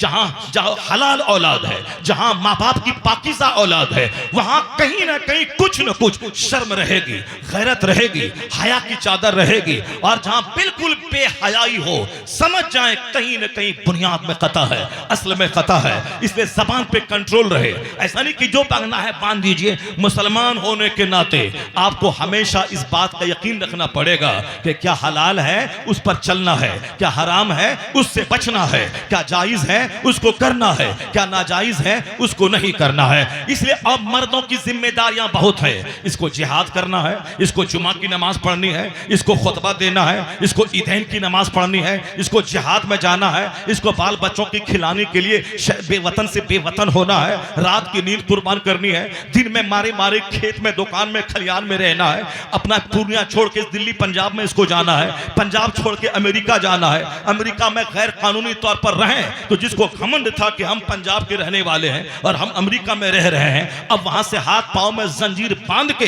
जलील करके उसको कूचे से जब निकाला गया तब सारा घमंड चूर चूर हो गया। ये बिहारी है, गरीब है, कमाने के लिए पंजाब आया है, और तुम पंजाबी है कमाने के लिए अमेरिका गया है। तो बिहार से पंजाब जाने वाला वो तो हाथ पांव में हथकड़ी और बेड़ी पहन के वहां से नहीं आता है, या तो मस्त रहता है, वहां गया, मेहनत किया, कमाया, खाया, 4 महीना रहा, फिर वापस अपना घर आ गया। हिंदुस्तान का रहने वाला, हिंदुस्तान उसका वतन है, बिहार भी हिंदुस्तान में है, पंजाब भी हिंदुस्तान में है। लेकिन तुम तो आला कमाई के चक्कर में अमेरिका गए थे और वहां का न तुम्हारे पास वहां का वीजा था और गैर कानूनी तौर पर रह रहे थे। अब बड़े रुसवा होकर उस गली से निकल के हिंदुस्तान आ गए, हाथ में हथकड़ी, पांव में बेड़ी। अब बोलो बिहारी के खिलाफ, अब बोलो भैया के खिलाफ कि तुम हमारा अपना गांव छोड़ के मेरे यहाँ कमाने आते हो। तुम वहां कमाने के लिए गया था, कोई जानता नहीं था, लेकिन जब बेड़ी पहन के आया है तो सारा हिंदुस्तान जान रहा है। तुम वहां से हथकड़ी और बेड़ी पहन के आया है। घमंड मत करना, सारा हिंदुस्तान हमारा है, हिंदुस्तानियों का सम्मान करना जरूरी है। मगर तुम हिंदुस्तान में रहने के नाते बोलता है मैं गुजरात का हूं, मैं बिहारी से अच्छा हूं, मैं महाराष्ट्र का हूं, मैं यूपी वाले से अच्छा हूं, मैं आसाम का हूं, मैं बिहारी से अच्छा हूं। ये घमंड वाली बोली क्या बोलता है? यहां बिहारी असमिया करता है और वहां हिंदुस्तानी होने के नाते हाथ में हथकड़ी और जंजीर पहनाई जाती है। क्यों ऐसा काम करता है? हिंदुस्तान का हर स्टेट हिंदुस्तान में है, हर डिस्ट्रिक्ट हिंदुस्तान में है। हिंदुस्तानी बन के जियो, किसी को हकीर मत समझो, बल्कि ये कहो कि चीनो अरब, बल्कि ये कहो कि चीन से अच्छा हिंदुस्तान हमारा, अमेरिका से अच्छा हिंदुस्तान हमारा, जापान से अच्छा हिंदुस्तान हमारा, यानी सारे जहां से अच्छा हिंदुस्तान हमारा। हम बुलबुलें हैं इसकी ये गुलशता हमारा। ये लोग बाहर जाके भीगी बिल्ली बन के रहते हैं और हिंदुस्तान में आने के बाद दूसरे गरीबों का इस्तेहसाल करते हैं। जरा गौर से सुनिएगा, हिंदुस्तान में आप रहते हैं, आपकी जिम्मेदारियां हैं रोजी रोटी हासिल करना, चाहे जहां भी मिले रोजी रोटी। गुजरात जाएं आपका हिंदुस्तान है, अमेरिका अब आप महाराष्ट्र जाएं आपका हिंदुस्तान है, पंजाब जाएं वो आपका हिंदुस्तान है। कोई किसी को नहीं कह सकता है। हाँ, अलबत्ता इस्लाम से हट के बंदा सोचेगा तब तो बिरादरी के नाम पे लड़ेगा, रंग के नाम पे लड़ेगा, स्टेट के नाम पे लड़ेगा, डिस्ट्रिक्ट के नाम पे लड़ेगा, खानदान के नाम पे लड़ेगा, काले गोरे रंग के नाम पे लड़ेगा। मगर इस्लाम ऐसा जबरदस्त मजहब मुहज्जब का नाम है। एक गैर मुस्लिम हिंदू औरत वो कहती हैं कि मैं I have been struck over, मैं बहुत मुतहय्यर हूं जब मैं मस्जिदों का सिस्टम में देखती हूं। एक गैर मुस्लिम हिंदू औरत, 2-4 लुच्चे लफंगे इस्लाम के खिलाफ बोलते हैं तो उसको ज्यादा हाईलाइट करने की जरूरत नहीं है। कोई पागल अगर हमको गाली देता है तो हम उस पागल के पीछे अगर पड़ गए तो उससे बड़ा महापागल मैं हो जाऊंगा। पागलों की बात अनसुनी की जाती है, पागलों की बात अनदेखी की जाती है, यानी पागल से उलझा नहीं जाता है, पागल की बात का जवाब नहीं दिया जाता है। इसलिए वह लोग पागल है जो मेरे पैगंबर के खिलाफ बोलते हैं, इस्लाम के खिलाफ बोलते हैं। वो नहीं जानते कि इस्लाम एक इत्तफाकी मजहब है, इन यूनिवर्सल मजहब है, दुनिया में हमेशा रहने वाला मजहब है और हर मज़ाहिब पे गालिब आने वाला मजहब है। जो लोग कहते हैं 50,000 साल पहले मेरा मजहब आया है, उनके मानने वाले एक महदूद खित्ते में सीमित है। मगर ये इस्लाम जिसकी तारीख 150 साल, 1,500 साल, 1500 साल की है, मगर आपको मालूम है ये 1500 साल मुख्तसर सी तारीख रखने वाला इस्लाम किस कदर सारी दुनिया पे हावी है। अमेरिका और चाइना, जापान में जब जुमा के दिन मुसलमान सर पे टोपी लगाकर नमाज जुमा पढ़ने मस्जिदों, इस्लामिक सेंटर की तरफ जाते हैं, क्योंकि उनके यहाँ कोई सिस्टम नहीं है कि वीकली ये इबादत करनी है, डेली ये इबादत करनी है, मंथली ये इबादत करनी है, ईयरली ये इबादत करनी है। मगर मुसलमानों को कहा गया डेली 5 वक्त की नमाज पढ़नी है और वीकली जुमा की नमाज पढ़नी है, ईयरली ईद और बकरीद की नमाज पढ़नी है। तो डेली नमाज भी हम पर फर्ज है, वीकली नमाज जुमा भी हम पर फर्ज है और ईयरली यानी सालाना नमाज ईद बकरीद की हम पर वाजिब है। मतलब ये निकला हमारे यहाँ सिस्टम है, डेली का सिस्टम, वीकली का सिस्टम, ईयरली का सिस्टम, उनके यहाँ कोई सिस्टम नहीं है। जब हर जुमा के दिन मुसलमान सर पे टोपी लगाकर इस्लामिक सेंटर मस्जिदों की तरफ जाते हैं तो मुल्क है यहूदियों का, मुल्क है नसरानियों का, मगर हमारी इज्तिमाइयत, हमारी यूनिटी को देखकर वो दंग रह जाते हैं कि यहूदियों के मुल्क में ये मुस्तफा का गुलाम कहां से आ गया, नसरानियों के मुल्क में इनका ये उनके गुलाम कहां से आ गए। लगता है कि सर पे टोपियां, हर तरफ मस्जिदें, लगता है ये मुल्क किसी दूसरों का नहीं, ये मुल्क तो मुसलमानों का है, मुस्तफा के गुलामों का है, ये तो कलमा पढ़ने वालों का है। पूरी दुनिया में ये इस्लामी छाप, इस्लामी शनाख्त, इस्लामी आइडेंटिटी, अगर हमारी सारी बहन बेटियां अगर वो निकाब पहने तो हर बाजार में जो ये जाती है, हर बाजार निकाब पोश खवातीन से भर जाए। अगर हर मुसलमान चेहरे पे दाढ़ी रखे और हर आदमी नमाजी बन जाए, ऐसा लगेगा कि हिंदुस्तान नमाजियों का मुल्क है, हिंदुस्तान दाढ़ी रखने वालों का मुल्क है, ऐसा लगेगा हिंदुस्तान निकाब पोश खवातीन का मुल्क है। ये अपनी पहचान बना के रखें, उससे उसको इज्जत भी मिलेगी, इसकी हैबत भी कायम होगी, यहाँ वकार से रहेंगे और मरे तो गुलाम मुस्तफा बनकर मुस्तफा की जन्नत में पहुंच जाए। अपनी पहचान अगर गंवा देंगे तो दूसरों के पांव का फुटबॉल बन जाएंगे। एक गैर मुस्लिम खातून कहती है, I have been struck over again and again to see this indivisible unity of Islam. वो कहती है, when the azan is sounded the worshippers are gathered, the peasant and the king stand side by side together, the best embodiment of democracy can be seen 5 times a day in the mass. जरा गौर से सुनिएगा, वह हिंदू पढ़ी लिखी खातून क्या कहती है। बहुत मशहूर औरत है डॉक्टर सरोजनी नायडू। हमने ग्रेजुएशन करते हुए उनकी किताब मैंने कॉलेज में पढ़ी है। इतनी जबरदस्त राइटर और जबरदस्त पॉलिटिशियन कि आप दंग रह जाएं। वह एक गैर मुस्लिम हिंदू औरत, वो क्या कहती है, या इन जैसे 1 लाख पागलों पे भारी है वो। ये पागल रास्ता चलते बकते रहे नमाज के खिलाफ, इस्लाम के खिलाफ, ये पागल है। हमारे पास उन पागलों का कोई जवाब नहीं है। उन 1 लाख लोगों के लिए एक जवाब सरोजनी नायडू का एक जुमला है। वो कह रही है कि the best when the azan is sounded the worshippers are gathered, the peasant and the king stand side by side together, the best embodiment of democracy can be seen 5 times a day in the mass. वो गैर मुस्लिम खातून कहती हैं, जमहूरियत कहां है, प्रजातंत्र कहां है, अगर है तो नमाजों को देखो, मस्जिद में नमाज़े पंजगाना का सिस्टम देख ले। ये जमहूरियत का शानदार नमूना यहां से दुनिया वालों को मिलता है। अजान होती है, नमाजी जमा होते हैं, the peasant and the king, यानी बादशाह और किसान, मालदार बादशाह और मजदूर, ये दोनों एक सफ में जब खड़े होते हैं तो कहते हैं जमहूरियत का शानदार प्रदर्शन 5 वक्त मुसलमानों की मस्जिदों में हो जाता है। The best embodiment of democracy can be seen 5 times a day in the mass. वो आगे बढ़ के कह रही हैं कि you find in London an Indian an Algerian and a Turk, India is the motherland of one, Turkey is the motherland of another. वो कहती हैं कि आप लंदन में में जाके देखें, ये 50 साल पहले की बात है। वो कहती हैं लंदन जाके देखें, एक बंदा इंडिया से गया, एक तुर्की से आया, एक अल्जीरिया से गया, मुल्क अलग, जबान अलग, काम अलग, लेकिन जब नमाज़े ज़ोहर असर मगरिब का टाइम हो जाता है, उस नमाज के टाइम में या इंडियन या अल्जीरियन और या तुर्की के लोग एक सफ में जब खड़े हो जाते हैं, वो कहते it makes man instinctively A brother. ये नमाज का सिस्टम तमाम बिखरे हुए इंसानों को एक खानदान का फर्द बना देता है। ऐसा लगता है कि ज़बान के इख्तलाफ की सारी दीवारें टूट गई, मुल्क के इख्तलाफ की सारी दीवारें टूट गई, आदम की औलाद आपस में भाई भाई बन गई है।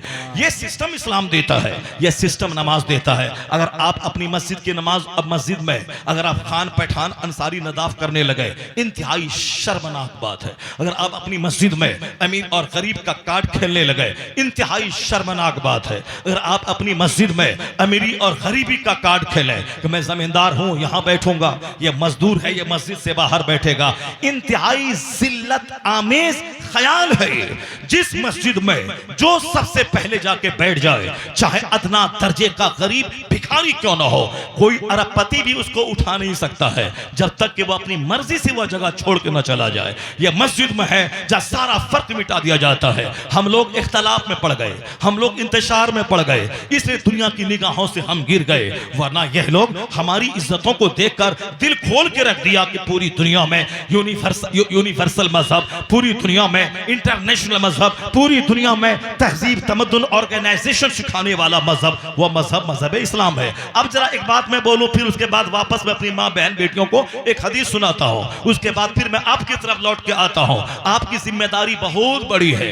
आपको फार्मर बनना है, आपको पीसेंट बनना है, आपको किंग बनना है, आपको इमाम बनना है, आपको फकीह बनना है, आपको काश्तकार बनना है, आपको बिजनेसमैन बनना है, आपको कैपिटलिस्ट बनना है। इनको ज्यादा कुछ नहीं बनना है। इनकी जिम्मेदारियां महदूद है। इनका कपड़ा हमारे जिम्मे, इनका खाना हमारे जिम्मे, इनका घर हमारे जिम्मे। इनका काम सिर्फ इतना है, वह करना फी बयूतिकुन्ना वला तबर्रजना तबर्रुजल जाहिलिया। इनका काम है कि औरतें अपने घरों में ठहरी रहें, या घर को रश के जन्नत बना दे, और फिर दुनिया में जितना कुतुब है, अब्दाल है, वली है, गौस है, नबी है, सारे नबी सारे कुतुब अब्दाल वो अपनी माँ के शिकम से पैदा हुए हैं। वो औरतें इमाम नहीं बन सकती है, मगर इमाम को जन्म देती है। औरत नबी नहीं बन सकती है, मगर औरतों ने नबी को जन्म दिया है। इनका काम यही है, ये घर में रहे, अपनी इज्जत की हिफाजत करें और अपनी कोख से वो वली पैदा करें, कुतुब पैदा करें, अब्दाल पैदा करें, सलाहुद्दीन पैदा करें, औरंगजेब पैदा करें, मोइनुद्दीन अजमेरी का गुलाम पैदा करें। जब तक ये नेक बनेंगी और मुजाहिदों को पैदा करेंगी तो दुनिया जुल्म से पाक हो जाएगी, शरीफों से दुनिया भर जाएगी। जिस दिन से इन्होंने अपनी जिम्मेदारी को छोड़ दिया, ये भी हमारी ही तरह मारे मारे फिरने लगी, ये हमारी ही तरह आवारा रहने लगी, ये हमारी ही तरह वो साफ जींस और टी शर्ट पहनने लगी, ये हमारी ही तरह 10 मर्दों को दावत ज़िना देने लगी, ये हमारी ही तरह ताक झाक करने लगी। उस दिन से समाज चोरों से भर गया, समाज डकैतों से भर गया, समाज लुच्चों से भर गया, समाज माँ बाप की नाक कटाने वाले नाफरमान बच्चों से भर गया। जब इसने कानूनी कुदरत है, जब माँ हुई सैयद, अब जब सब माँ हुई सर से लेके पांव तक नेकी का मुजस्समा, अब बाप हुए दिन भर जिहाद करने वाला, रात भर सजदा करने वाला, तब उस कोख का बच्चा कयामत तक के वलियों का सरदार अब्दुल कादिर जीलानी बन के दुनिया में पैदा हो गए। जब माँ अच्छी होती है और जब बाप अच्छा होता है तो समाज शरीफों से भर जाता है, समाज नेक लोगों से भर जाता है। अब जरा इनकी जिम्मेदारियां महदूद है, इनको हवाई जहाज नहीं उड़ाना है, ये उड़ा रही है वो अलग बात है, मगर इनका काम वो नहीं है। इनका काम समंदर में गोता लगा के 6 महीना रहकर वहां से इल्म हिकमत की मोती निकालना नहीं है। इनका काम जींस टी शर्ट पहन के 10 मर्दों की निगाहों की जीनत बनना नहीं है। क्योंकि अगर 10 मर्द इनको अपनी तरफ खींचना चाहें कि तुम्हारा चेहरा बड़ा खूबसूरत है, आंखें बड़ी बड़ी हैं, सर के बाल बड़े लंबे हैं, बड़ी हसीना जमीला है, मैं तुझको अपने करीब करना चाहता हूं, अगर ये 10 गोंडे या 10 गोंडे चाहें कि मैं इनको अपने करीब कर लूं तो क्या हाल होगा उसका? या 10 गोंडे उसको नोच लेंगे, उसका रेप हो जाएगा, उसका मर्डर हो जाएगा। इसीलिए इस्लाम ने कहा कि तेरे ऊपर मोटी चादर पड़ी रहे ताकि तू काली कलोटी भूतनी रहे तो भी तेरा ऐब छुपा छुपा रहे चादर में, अगर तू परी रहे तो भी तेरा हुस्न छुपा रहे, हुस्न छुपा रहे। इसलिए चादर डालकर, पर्दा डालकर इस्लाम ने इन्हें जलील नहीं किया है, इन्हें रुस्वा नहीं किया है। इनकी इज्जत की हिफाजत करने के लिए इन पर कानून ने पर्दा नाफिज किया है, इनकी इज्जत की हिफाजत के लिए, ताकि इन 10 लुच्चों लफंगों की निगाहों की भीड़ में चढ़ जाए। क्योंकि चेहरा देखने के बाद ही बंदा जब उस तरफ माइल होता है तब उसको अपनी तरफ निचोड़ना चाहता है। जैसे कलकत्ता के आरजीकर मेडिकल कॉलेज में खूबसूरत लड़की, डॉक्टर बनने वाली लड़की, वह बिहार के देहात का कोई लफंगा जाके उससे रेप और मर्डर नहीं किया था, बल्कि उसी कॉलेज का आदमी उसके रेप भी करता है, उसको बेदर्दी के साथ मार भी देता है। पता ये चला, चाहे डीएम रहे कि इंजीनियर रहे, डॉक्टर रहे कि प्रिंसिपल रहे, नफ्स तो सबके पास है। अगर नफ्स बेलगाम हो गया, वो नहीं देखेगा कि फिजिक्स में क्या है, केमिस्ट्री में क्या है, मोरालिटी क्या कहती है, और फिजिक्स केमिस्ट्री में है ही कहां कि हराम है, ये हलाल है। तो 2 टका कमाने का इल्म देता है, ये हराम है, ये हलाल है। ये तो अखलाकियात की किताबों से इल्म मिलता है, हदीस कुरान से मिलता है। इसलिए फिजिक्स पढ़ने वाला अगर रेप करे और मर्डर करे, कोई ताज्जुब की बात नहीं है, क्योंकि वो पढ़ा ही कहां है कि औरतों की आबरू की हिफाजत करने के लिए कानून पर्दा इस्लाम नाफिज किया है। इसलिए एक कौम मुस्लिम ये शमे महफिल नहीं है, ये खातून खाना बन के रहे, बहार शरीयत पढ़े, अनवार शरीयत पढ़े, कंजुल ईमान पढ़े, उनकी चादर डाल के रहे, ताकि समाज के गुंडों की नजर इस पर ना पड़े, आवारों की नजर इस पे ना पड़े, लुच्चों की नजर इन पे ना पड़े। अगर लुच्चों की नजर पड़ेगी, इसके बदन को नोचेगा भी, रेप भी करेगा, अब 50 टुकड़ों में काट के नदी नाले में ये बहा देगा। इस तरह आमतौर पर आज खबरें सुनने को मिलती है। इसलिए इन लुच्चों की निगाहों की हवस से बचने के लिए मेरी माँ बहन बेटियों को फिल्मी तहजीब पर अमल न करना होगा, कुरानी तहजीब पे चलना होगा। कुरान कहता है, करना फी बयूते कुन्ना, अपने घरों में ठहरी रह, वला तबर्रजना तबर्रुजल जाहिलिया, दौरे जाहिलियत की औरतों की तरह मारे मत फिरे, बाजारों में दिखाई ना पड़े मुसलमान की बेटियां हैं, सड़कों पे दिखाई ना पड़े मुसलमान की बेटियां हैं, वो ताक झांक ना करे मुसलमान के मोहल्ले में जवान औरत दिखाई ना पड़े। अगर ये पढ़ना लिखना है, घर से बाहर जाना है, इनकी दरसगाहें अलग हो, तालीम गाहें अलग हो, इनका पढ़ाने वाला 18 साल का जवान ना हो, वरना तो साहब दूसरी जगहों पे टीचर और शिष्य का संबंध इतना खतरनाक हो रहा है कि दूसरे लुच्चे लफंगे अपनी जगह, टीचर ही अपनी शिष्या को हवस का शिकार बना लेते हैं। इसलिए कहा गया है ये पर्दे में रहे, अमन में रहेंगी, घर में रहे, घर काबिल रश्क बनेगा। और फिर ये कोशिश करे इनका अखलाक इतना ऊंचा हो, इनका इल्म इतना ऊंचा हो, इनका तकवा इतना ऊंचा हो, ये घर में रहे, मर्द बाहर कमाए और ये कुतुब अब्दाल जन्म दे। और जब समाज में कुतुब पैदा होंगे, नमाजी पैदा होंगे, तो समाज में जो बेचैनी की आग लगी है, ये आग बुझेगी, अमन सुकून की हवा चलने लगेगी, नारे तकबीर, चलने लगेगी। नारे रिसालत, इस्लाह मुआशरा कॉन्फ्रेंस, हजरत अल्लामा शहरिया रजा कादरी। इनकी जिम्मेदारियां बहुत महदूद हैं। अब बस एक हदीस सुनाता हूं जो हुजूर का पैगाम है। आका क्या फरमाते हैं, अल मरअतु इज़ा सल्लत खम्सहा, बस एक छोटी सी जिम्मेदारी इनकी है, ज्यादा बड़ इन पर जिहाद फर्ज नहीं है, इन पर रोजी रोटी कमाना फर्ज नहीं है, इनकी जिम्मेदारी लिमिटेड है। हुजूर क्या कहते हैं, जो अल्लाह रब्बुल इज्जत के रसूल हैं, अल्लाह के महबूब हैं, जो हमें मकसद हयात बताते हैं, हम तो जीरो थे, कुछ नहीं थे, नापाक कतरे से हमको अल्लाह ने पैदा किया है, हम माँ के शिकम से दुनिया में बाहर आए हैं, और हम माँ के पेट में माँ का खून पी के जिंदा रहे, माँ की गोद में अल्लाह ने उसके खून को दूध बना के हमारी रोजी का इंतजाम फरमाया, हमारी मोहब्बत माँ के दिल में अल्लाह ने डाल दिया। वह 10 साल तक नर्स की तरह हमारे पेशाब पाखाने के कपड़े को वो धोती रही। इनके दिल में मोहब्बत अल्लाह ने डाला, तो जिस रब ने इनके दिल में मेरी मोहब्बत डाल के इनसे खातिमा का काम लिया है, इनके पेट में इनका खून रोककर मेरी ग़िज़ा का इंतजाम किया है, उस रब करीम का फरमान मर्द औरत सबके लिए आखिरी हर्फ है। उसमें चू चरा वाए वाट, इस दौर में उस दौर में, वह पीरियड ये पीरियड नहीं, वह खुदा हमेशा के लिए है, हमेशा से है, वह अज़ली है, वह अबदी है, उनका सारा पैगाम अज़ली है। हम इंसान कमजोर है, हमारी फिक्र कमजोर है, हमारा इल्म कमजोर है, हमारी तहरीर कमजोर है, मगर अल्लाह सारी कमजोरियों से पाक है। अल्लाह तबारक व तआला हमारा पैदा करने वाला, जो एक नापाक कतरे से मुझको पैदा करे, फिर मुझे मार दे, फिर दोबारा जिंदा करके मुझके हिसाब लेने पर कादिर है। इसलिए जब भी दिमाग में बात हो कि मरने के बाद फिर दोबारा जिंदा होगा क्या, तो उनको यह बताया जाए तू तो कुछ नहीं था, तेरे बाप को खबर नहीं थी कि मेरी कोख से कोई बच्चा पैदा होगा या नहीं, तेरी माँ को खबर नहीं थी शादी से पहले कि मैं बांझ रहूंगी या साहिब औलाद बनूंगी। हल अता अलल इंसान हीनुम मिन अद-दहर लम यकुन शैअन मज़कूरा।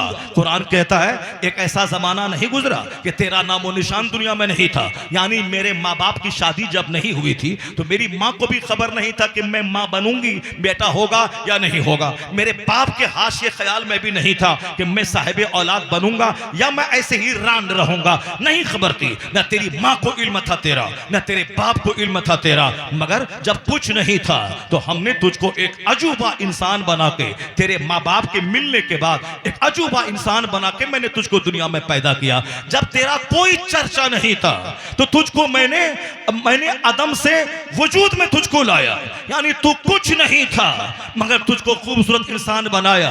तो ठीक उसी तरह जब तू मर जाएगा, जब मैं तेरी रूह निकाल लूंगा, तू मर जाएगा, कब्र में डाल दिया जाएगा, तेरी फिजिकल बॉडी तो सड़ गल जाएगी। जिस तरह से मैं पानी की बूंद से तुझको पैदा किया, उसी तरह तेरी सड़ी हुई हड्डी से मैं दोबारा तुझको पैदा करूंगा और फिर तुझसे मैं हिसाब लूंगा। ये बता दे तुमने जवानी किस काम में गुजारी, ये बता दे अपना जीवन तुमने किस काम में गुजारा, ये बता दे तुमने माल कहां से कमाया, कहां खर्चा किया, ये बता दे कि तुमने जो सुना सीखा पढ़ा उस पर तुमने कितना अमल किया। ये 4 सवाल का जवाब जब तक अल्लाह बंदे से ले नहीं लेगा, उस वक्त तक बंदे का पांव अपनी जगह से 1 इंच नहीं हटेगा। तो अल्लाह कहता है जब मैंने तुझको पानी की बूंद से पैदा किया, फिर दोबारा जिंदा करना मेरे लिए क्या बड़ी बात है। पहली बार पैदा करना ये भले मुश्किल काम हो, वो मुश्किल मेरे लिए आसान है, तो फिर दोबारा तुझको जिंदा करके हिसाब लेना ये कौन सा मुश्किल काम है। इसलिए अगर दिमाग में किसी के भ्रष्ट ख्याल आता हो कि मरने के बाद बंदा सड़ जाता है, गल जाता है, कोई हिसाब किताब नहीं लिया जाता है, ये उसका ख्याल खाम है, वो नहीं जानता है। कुरान की सबसे बड़ी सूरत सूरह बकरा है। उस सूरह बकरा में इसी मैटर को वजाहत के साथ बयान किया गया है। बकरा के माने गाय, अंग्रेजी में कहते हैं द काउ, यानी अरबी में बकरा है। उसका नाम भी इसी पैराग्राफ पे हुआ है। उसमें ये मरने के बाद हिसाब किताब दोबारा जिंदा होने के इस फलसफे को वजाहत के साथ बयान किया गया है। उसी सूरह बकरा में एक वाकया है। जनाब इब्राहिम अलैहिस्सलाम ने कहा था, ए अल्लाह कैफा तुहिल मौता, कैसे तुम मुर्दा को जिंदा करेगा। अल्लाह ने कहा अवलम तुमिन, क्या तुझे इस पर यकीन नहीं है। कहा यकीन तो है मेरे मालिक, तू मेरा रब है, तू मरने के बाद जिंदा करेगा, मगर मैं चाहता हूं कि मेरे दिल को इत्मीनान हो जाए, मैं आंखों से देख लूं कि कैसे मरे हुए को जिंदा किया जाता है। तो सूरह बकरा में आया है, अल्लाह ने जनाब इब्राहिम से कहा 4 परिंदों को तू ले ले। 4 परिंदों को लिया, कहा उन चारों को तू ज़बह कर दे। ज़बह करने के बाद चारों के गोश्त को एक दूसरे से मिक्स कर दे, यानी उसको मिक्स कर दे। फिर उसमें से थोड़ा थोड़ा गोश्त इस चारों पहाड़ पे रख दे।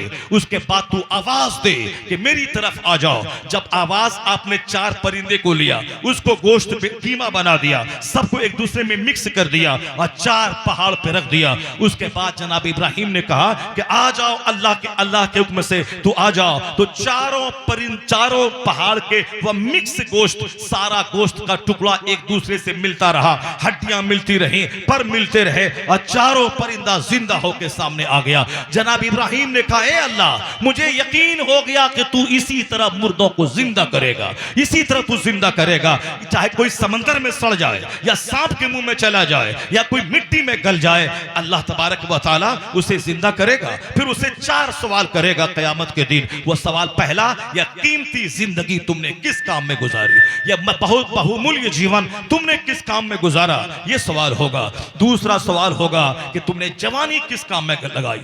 बचपन में तो गैर मुकल्लफ रहे, बुढ़ापे में तो 1 दर्जन बीमारियां सर पे रही, कभी दांत में, कभी आंख में, कभी टखने में दर्द रहा। ये जवानी का जो क्रीम पीरियड है, उस क्रीम पीरियड को तुमने किस काम में लगाया। खाते खाते, सोते सोते, घूमते घूमते, दूसरों का चेहरा देखते, इंजॉय करते, किस काम में। ये जवानी ही है जो क्रीम पीरियड है इबादत के लिए, दुनिया में मेहनत से कमाने के लिए। कहा गया है कि 70 बूढ़ा मिलके अगर तौबा करे कि अब मैं गुनाह नहीं करूंगा, अब मैं नेक बनूंगा, तो अल्लाह उतना खुश नहीं होता जितना एक जवान की तौबा से अल्लाह खुश होता है। क्योंकि बूढ़ा आदमी की तो कमर झुक गई, उसकी रगें टेढ़ी हो गई, उनकी ख्वाहिशात मर गई, इसलिए अब वह बूढ़ा तौबा न करे तो क्या करे।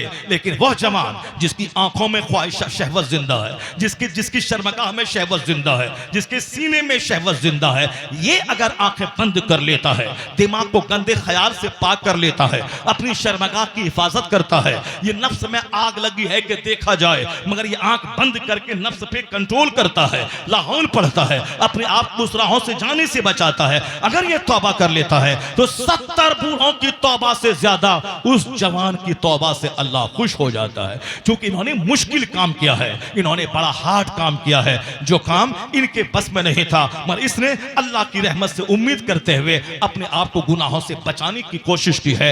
ये तो बूढ़ा है, वो तो कमर ही नहीं उठेगी तो क्या जुर्म करेगा। इसलिए असल तौबा जवानी की, असल मेहनत जवानी की, असल इबादत जवानी की। बुढ़ापे में तो तरावी की नमाज में 5 बार वजू करना पड़ता है, अब पीछे से गैस फॉर्म हो जाती है, मगर जवान चाहे ईशा के वजू से फजर पढ़ सकता है। उनका गुर्दा मजबूत, उनका मसाना मजबूत, उनका लीवर मजबूत, उसकी छोटी बड़ी आंत मजबूत, इसलिए वह 10-10 घंटे तक एक वजू से रह सकता है। तो असल इबादत जवानी की है, वरना बुढ़ापे में सिवाय रोने से कोई फायदा ना होगा। अल्लाह सवाल करेगा अन शबाब ही, जवानी के बारे में कि तू जवानी किस काम में लगाया।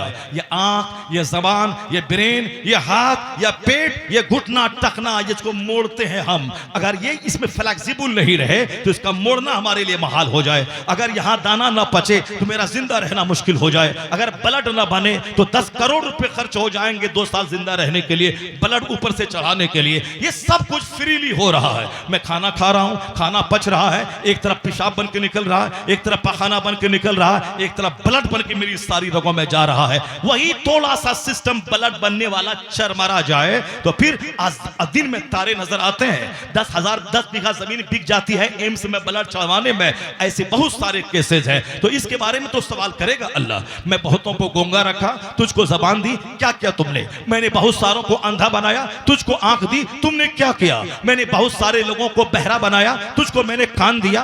बहरा 10 लाख की मशीन लगा के सुनता है और तू बगैर मशीन के सुन लेता है, तुमने इसके बदले में क्या किया? ये बता दे। आंख का सवाल, दिल का सवाल, जबान का सवाल, ब्रेन का सवाल, पांव का सवाल। इस पांव को कहां लेके गया? सिनेमा हॉल में, तारीख की भट्टी में, दूसरों को सताने के लिए, दूसरों की बेटी का रिश्ता तोड़वाने के लिए, थाने में दूसरों को फंसाने के लिए, दूसरों के ग्राहक को रोकने के लिए, दूसरों के खिलाफ पंचायती करने के लिए कहां इस पांव को ले गया? सवाल तो होगा। यह जमीन सीसी कैमरा की तरह हमारी हर गतिविधि को नोट कर रही है। जिस तरह मेरी गर्दन पे मौत की तलवार लटक रही है, मैं नहीं देखता हूं किस वक्त मर जाऊं, उसी तरह जमीन का खित्ता खित्ता हमारी सारी गतिविधि को नोट कर रहा है। यानी we are under CC camera, under CC camera. हम सीसी कैमरा की निगरानी में हर वक्त है, चाहे घर में रहें, चाहे खेत में रहें, चाहे 5 स्टार होटल में रहें, चाहे जहां भी रहे, हर जगह है जमीन, हर जगह है दोनों कांधे के फरिश्ते, हर जगह है हर जगह है अल्लाह। तो अल्लाह रब्बुल इज्जत देख रहा है, उनके 2 फरिश्ते देख रहे हैं, यह जमीन देख रही है, यह हाथ पांव सारे पार्ट्स मेरे काम को देख रहे हैं। इतनी जबरदस्त निगरानी में बंदा कैसे झूठ बोलता है, कैसे ज़िना करता है, कैसे शराब पीता है, कैसे दूसरों को ठगता है, कैसे बेईमानी करता है। इसलिए क़यामत के दिन सारा चिट्ठा उसकी निगाहों के सामने आ जाएगा। वह झूठ भी नहीं बोल सकेगा, नहीं ये हमने नहीं किया है, वो हमने नहीं किया है। अल्लाह क्या करेगा? अल-यौम नख्तिमु अला अफ़वाहिहिम, अल्लाह आज उनकी जबान को सील्ड कर देगा कि जबान से तू नहीं बोलेगा। अल-यौम नख्तिमु अला अफ़वाहिहिम व तुकल्लिमुना ऐदीहिम, बंदों के हाथ अल्लाह से बात करेंगे, इसे क्या काम लिया गया। बंदों का पांव अल्लाह से बात करेगा, इसको कहां चलाया गया। या पेट बात करेगा, इसमें कौन सी कैसा डाली गई। या आंख बात करेगी, इस आंख का इस्तेमाल कहां किया गया। सारे पार्ट्स आपके विरोध में गवाही देंगे। अगर ये यकीन जम जाए कि मेरा अल्लाह है, दोनों फरिश्ते कांधे पर हैं, जमीन सीसी कैमरा की तरह गतिविधि को नोट कर रही है, अगर ये यकीन जबानी हद से निकलकर अगर दिल में जगह पकड़ ले, मुझे यकीन है कि 90% दुनिया गुनाहों से पाक हो जाएगी, दुनिया जराइम से पाक हो जाएगी। आज साहब थाने की मौजूदगी में रेप हो रहा है, आर्मी की मौजूदगी में गुनाह हो रहा है। अमेरिका की आर्मी गुनाहों रेप को रोक नहीं पा रही है। हर 3 मिनट पे रेप का केस अमेरिका में दर्ज हो रहा है और रोजाना कई केस इंडिया में जो कोर्ट कचहरी में बाज़ाब्ता दर्ज हो रहा है उसकी रिपोर्ट है कि माहाना कई हजार रेप के केस इंडियन कचहरी में नोट हो रहे हैं। जो इलीगल तौर पर गांव देहात में चोरी छुपे जो होते हैं वो अलग, ये बाज़ाब्ता रिकॉर्ड के हिसाब से हर दिन कई रेप और मर्डर के केस हो रहे हैं। पुलिस की मौजूदगी में जुर्म क्यों नहीं मिट रहा है? नहीं मिटेगा। पुलिस सामने है, उसके बावजूद लोग चोरी छुपे शराब पी लेते हैं। इसलिए इस्लाम कहता है कि तू अपने दिल में इस अकीदा को मजबूत दे दे, मजबूत जगह दे दे कि अल्लाह देख रहा है, फरिश्ते देख रहे हैं, जमीन नोट कर रही है। ये अकीदा जितना पुख्ता होता जाएगा दुनिया से क्राइम घटता जाएगा, क्राइम का गिराफ खत्म होता जाएगा। इसलिए सारी दुनिया को इस्लाम आवाज दे रहा है। तुम कोर्ट की मौजूदगी में गुनाह रोक नहीं पाए, कचहरी की मौजूदगी में गुनाह नहीं रोक पाए, तुम पुलिस की मौजूदगी में गुनाह नहीं रोक पाए, तुम आर्मी की मौजूदगी में गुनाह नहीं रोक पाए, तो अब इतना कर ले जो इस्लाम का बुनियादी अकीदा है इसको फैला दे, इसको हर घर में फैला दे, इसको फोर्सली इस अकीदे को नाफिज कर दे। और जिस दिन ये अकीदा मजबूत हो गया, न आर्मी रहे न कचहरी रहे, बंदा अल्लाह से डरेगा, दुनिया क्राइम से पाक हो जाएगी, नेकियों का गहवारा हो जाएगी। वाह वाह वाह अकीदा वाह, मजबूत होना चाहिए, जिंदाबाद, अकीदा जिंदाबाद। मजबूत होना चाहिए। दुनिया वाला कुछ भी करे मगर आप तो यकीन कर लें। अब जरा गौर से सुनिए, मैं इस टॉपिक को टच करूं, उसके बाद एक हदीस सुनाऊं, फिर उसके बाद एक बात आपके लिए बोलूं, उसके बाद मैं आपसे रवाना हो जाऊं, क्योंकि बहुत मेहमानों की एक बड़ी तवील फहरिस्त मौजूद है। शमीम भाई मौजूद हैं, उसके बाद दिलबर शाही आ जाएंगे, फिर गुलाम रब्बानी साहब नश्तर उनकी आमद हो जाएगी। यानी जबरदस्त महफिल आज होने वाली है। नात खानी भी वो साहब फोहड़ नात खानी नहीं होगी, बल्कि साहब वो नाचने गाने वाली नात खानी नहीं होगी। ये अख्तर परवाज हबीबी है, मुहज्जब नात पढ़ने वाले, मैं इसको पसंद करता हूँ। ये शमीम भाई बहुत अच्छी नात पढ़ते हैं, अच्छे लबो लहजे में, न बहुत ज्यादा हाथ पैर नचाते हैं, न बहुत ज्यादा आगे पीछे माइक लेके जमीन पे कूद जाते हैं, बिल्कुल नॉर्मली सिविलाइज्ड होकर नात पढ़ते हैं। असल होना यही चाहिए था, तरीका वही था कि आदमी 5 मिनट नात पढ़े, 2 घंटे की तकरीर हो जाए, फिर 5 मिनट में एक नात पढ़े, फिर 2 घंटे की तकरीर हो जाए, फिर 5 मिनट नात पढ़े, फिर 2 घंटे की तकरीर हो जाए। अभी परसों रात में कलकत्ता में था, कल तो बंबई था, परसों कलकत्ते में था। कलकत्ता में मैंने देखा जिस होटल जहां ठहरा था, बाजू में देवबंदी की एक मजलिस हो रही थी और मुझको बरेलवी की मजलिस में जाना था। अब देवबंदी की मजलिस की आवाज पूरी आ रही थी। 11 बजे तक उनका 3 मौलाना एक लंबा खिताब कर चुका था। मैं सब सुन रहा था बैठ के। 11 बजे तक उनका 3 आलिम खिताब कर चुके थे और 3 टर्म में और 3 राउंड में नात खानी भी उसकी हो चुकी थी। वह नात खानी हमारी जैसी नात खानी उनकी हो रही है, वह नात पढ़ रहे हैं। और हमारे यहाँ 12 बजे तक सिर्फ नात खानी होती है साहब, झूमा जाता है। और उसके बाद जब कुरान हदीस सुनाने वाला आता है तो आधा मजमा सारा मजमा भागा होता। ये आज का ये जलसा हिंदुस्तान की तारीख का एक कामयाब तरीन जलसा, जहां लोग तकरीर सुन रहे हैं और सारों तरफ से भीड़ लगाकर लोग अपनी जीवन शैली सुन रहे हैं। इसलिए मेहनत तो तुमने की, तुम्हारे चंद नौजवानों ने मेहनत की, मगर नाम पूरे गांव का पूरे हिंदुस्तान में होगा। इसलिए एक बंदा मेहनत करता है, इज्जत पूरे गांव वालों की होती है। लेकिन एक बंदा अगर डांस का प्रोग्राम करवाए, अगर एक बंदा नाचने कूदने का प्रोग्राम करवाए, एक लड़का किसी लड़की को लेके भाग जाए, करता है एक, मगर नाक पूरे गांव की कट जाती है, सबकी आबरू मिट्टी में मिल जाती है। उसी तरह 1 2 4 बच्चे, अहमदाबाद में रहने वाला, दिल्ली में रहने वाला, इस गांव में रहने वाला, 4 बच्चों ने हिम्मत की। तो कौन सा गांव, क्या नाम है इस गांव का? रौनिया की इतिहास में पहली बार इतना बड़ा जलसा, इतनी बड़ी मजलिस, इतना बड़ा मजमा पूरे तैयार में कहीं नहीं होता जितना बड़ा मजमा तुम्हारे गांव में हो गया। इसलिए अब ये मत बोलना कि तुमने ये कर दिया, तुमने वो कर दिया। उसका हाथ चूम लेना कि मेहनत तुमने की और शान पूरे गांव में तुमने बढ़ा दिया है। नारे तकबीर, नारे रिसालत, मसलके आला हजरत, इस्लाहे मुआशरा कॉन्फ्रेंस, अराकीने कमेटी है मेरे भाई जिंदाबाद। साफ सारी नसीहतों की जड़ यही है कि अल्लाह का डर दिल में पैदा हो जाए। मरने के बाद मुझको हिसाब किताब देना है, इस बात को हमेशा दिमाग में गिरह बांध लें। सूरे बकरा का एक पैराग्राफ मैं बयान करता हूं, उसके बाद फिर मैं एक हदीस पढ़ता हूं, उसके बाद आपके लिए एक हदीस पढ़ता हूं, फिर मैं ज्यादा लंबी तकरीर आज नहीं करूंगा। 2 घंटे 2.5 घंटे की तकरीर मैं आज नहीं करने वाला हूं। बस ये कहानी कुरान पाक का एक चैप्टर में खोल देता हूं, उसके बाद एक हदीस माँ बहन बेटी के लिए मैं सुना देता हूं, उसके बाद एक हदीस आपके लिए सुना देता हूं, या 3 बात, उसके बाद मेरी तकरीर खत्म। जरा एक बार जोर से बोले सुभान अल्लाह, हाथ उठा के बोले ला इलाहा इल्लल्लाह। एक बंदा महफिल से उठ के नहीं जाएगा जब तक कि मेरी ये तीनों बात में सुन ले। तीनों बात, एक बात कुरान का चैप्टर, एक हदीस माँ बहन के लिए कि कौन सी औरत कहां जाएगी। हदीस माया है अल मरअतु इज़ा सल्लत खम्सा व सामत शहर